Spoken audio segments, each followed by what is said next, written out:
اور یہ قرآن رب العالمین کا اتارا ہوا ہے، اس کو امانت دار فرشتہ لے کر اترا ہے، یعنی اس نے تمہارے دل پر اس کا القاء کیا ہے تاکہ تم لوگوں کو خبردار کرتے رہو، اور القاء بھی فصیح و بلیغ عربی زبان میں کیا ہے، اور اس کی خبر پہلے پیغمبروں کی کتابوں میں لکھی ہوئی ہے۔ اور کیا ان کے لیے یہ سند نہیں ہے کہ علماء بنی اسرائیل اس بات کو جانتے ہیں؟ اور اگر ہم اس کو کسی اجمی پر اتارتے اور وہ اسے ان لوگوں کو پڑھ کر سناتا تو یہ اسے کبھی نہ مانتے۔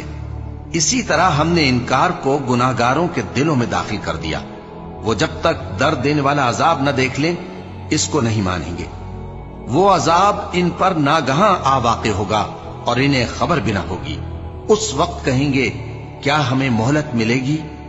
تو کیا یہ ہمارے عذاب کے لیے جلدی مچا رہے ہیں؟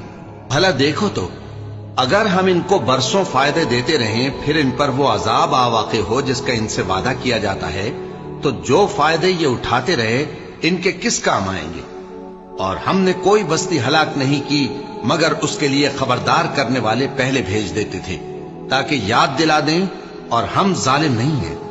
اور اس قرآن کو شیطان لے کر نازل نہیں ہوئے، یہ کام نہ تو ان کے لائق ہے اور نہ وہ اس کی طاقت رکھتے ہیں۔